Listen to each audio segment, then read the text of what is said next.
When it comes to buying quality sewing tools on a budget, hardware or do-it-yourself stores are often overlooked, but they do carry some great gems. In this video, I want to share a few sewing tools that I buy at the hardware stores instead of the craft stores. So I will begin the list with one of my favorite items to buy at the hardware store: washers. Now, washers are these metal round things with a hole in the middle, and there are quite a few ways how you can use them in your sewing space. My own personal favorite method how to use them is using them as pattern weights. Now, from the first glance, before you hold this washer, you can see that it has a rather compact look. However, one of these washers weighs about 200 grams. I bought total 8 washers, so they weigh over 1.6 kilograms, and this is a perfect amount to put on piece of pattern and really hold it securely in place while you cut around the fabric. Now, compared to true pattern weights, these washers cost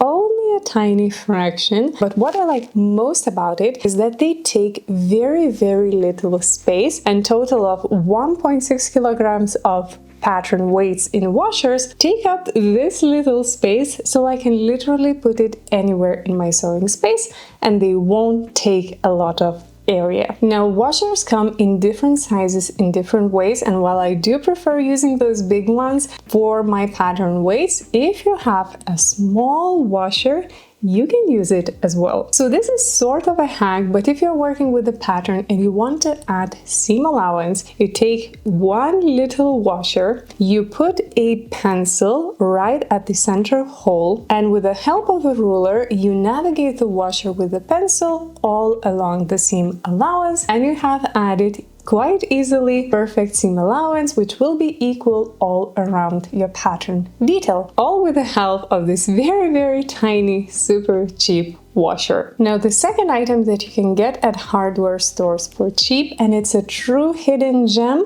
painter's tape. Now, painter's tape can be used, again, same as washers, quite a few different ways. One of my favorite ways how to use the painter's tape is whenever I'm sewing fabric that cannot be pinned, like let's say faux leather or vinyl, and I need to add an extra detail, let's say a pocket. Instead of gluing the pocket or just trying to hold it in place, I will keep it in place with painter's tape until I stitch it with a sewing machine, and this painter's tape holds it perfectly in place. Now, compared to other types of tapes like packing tape or duct tape, the big benefit of the painter's tape is that it's very easy to remove and it does not leave any glue residues, so I can very securely use it on any fabric without being afraid that it's going to stick permanently to the fabric or will leave glue marks. Now, while this is my favorite way how to use painter's tape, this is of course not the only way how you can do it, and one very popular way how to do it is if you want to sew a straight stitch on your sewing machine and you don't have enough metal markings on the metal plate, you can just put the painter's tape and then just navigate the fabric along the edge of the painter's tape, and you will always sew the exact same distance from the fabric edge. One more interesting way how you can use the painter's tape if you don't have a cutting mat, but you want to cut your fabric on the fold and you really want to make sure that the fold line is perfectly straight, you can take a piece of painter's tape, stick it on the table or on the floor, wherever you're cutting the fabric, and you will have a straight line according to which you will be able to very perfectly align the fold of the fabric and properly cut your fabric. And this last tip on how to use the painter's tape is actually coming from the viewer from one of my videos on how to work with the bias tape. She mentioned that she uses painter's tape to cut fabric on bias, and I think that this is a genius tip, so definitely give it a try. Painter's tape is an item that will last a very long time. It's super cheap, so it's very handy to always have in your sewing space. Now, this next third thing that I buy at hardware stores is construction paper. Now, I started buying construction paper for pattern making back when I was at sewing school, and we were using a lot of paper because we were creating a lot of patterns. So my teacher recommended that I buy the construction paper from the hardware stores. Now, typically this paper is used on the floor whenever you're doing some repairs and you want to protect the floor from damage. Because of that, this paper is very thick and very tear proof, while also super cheap, because I typically buy a huge roll that lasts me a year or even 2 years for about 10 to 12 euros. And if you ever had to buy paper for patterns, you know that paper can really be very pricey. So using construction paper instead is a very good solution. Now, the only downside is that when you unroll this roll of paper, it kind of wants to roll back, making it a tiny bit difficult to work with. So when you are unfolding it, unrolling it from the roll, just give it a nice press and the paper will stay flat. This is again something that I learned at sewing school. It works, and I have been using this method and this paper to create all of my patterns ever since. Now, speaking about what I've learned at sewing school and I still use to this day is buying distilled water at the hardware store car department. Now, I have to admit that now I have the steam iron that does not need distilled water.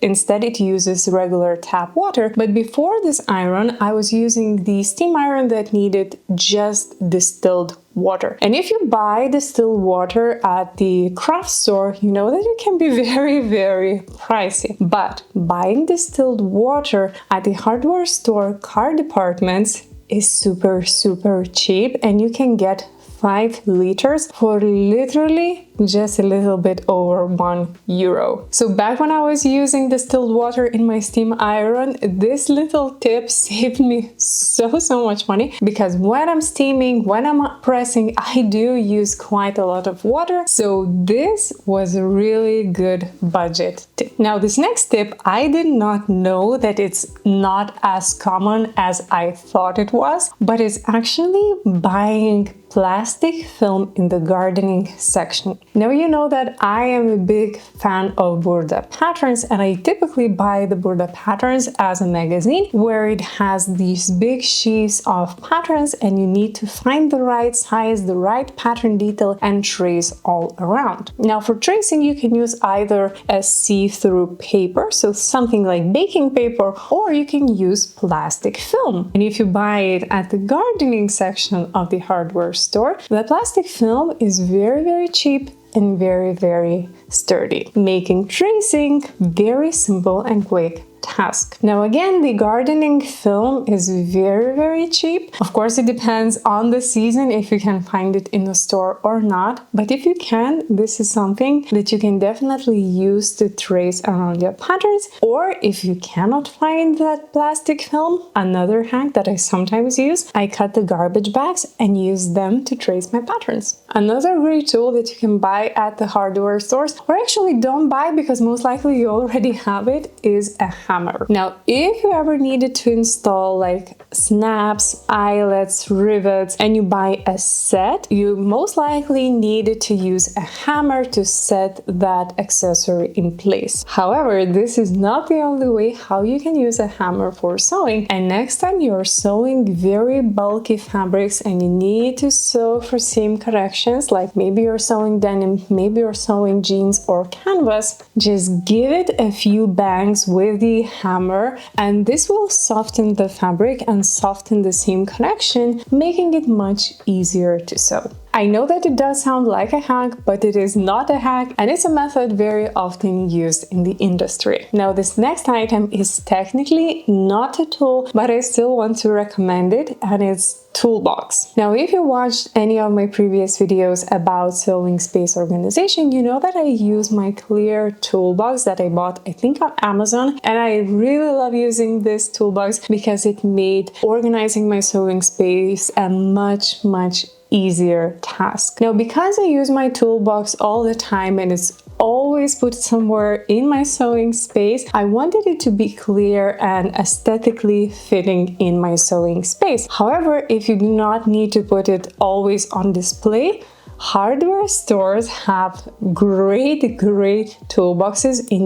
very different sizes, different shapes, and different budgets. Plus, those dedicated toolboxes are very sturdy and they will serve you a long time. So if you want to organize your sewing space, I definitely recommend getting a toolbox, and hardware store may be the right place to get it. And speaking about organizing your sewing space, I do recommend looking at those small, tiny drawer sections at the hardware store. So I have this set of small drawers that I bought on Amazon. Again, I needed it to be quite aesthetically fitting because it's always on display in my sewing space. But if you go to the hardware store, you can find a huge selection of similar drawer sections in different sizes, different styles, and different price ranges. So if you're like me and you have tons of those tiny things that you need to organize, maybe you have some bias tapes, maybe you have some beads, maybe you have some packs of sewing machine needles, and you need a way how to organize those tiny things, look at the drawer sections at the hardware store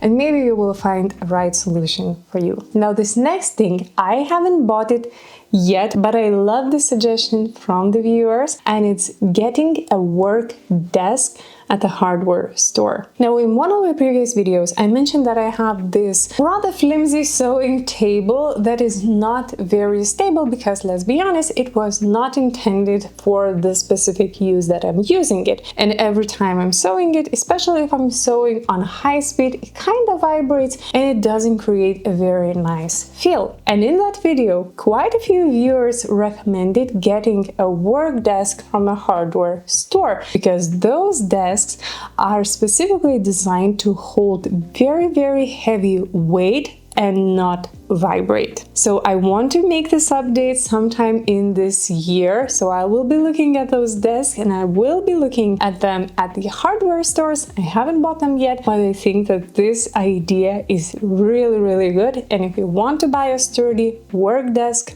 so that you can sew on it, this is one of the ideas where you can look for it. So here are all sewing tools that I buy at the hardware stores, and if there are any other items that I forgot to mention or you buy at the hardware stores, please leave them at the comment section down below because I would love to hear what you're getting at the hardware DIY stores. Thank you for watching the video and I will see you next time. Bye!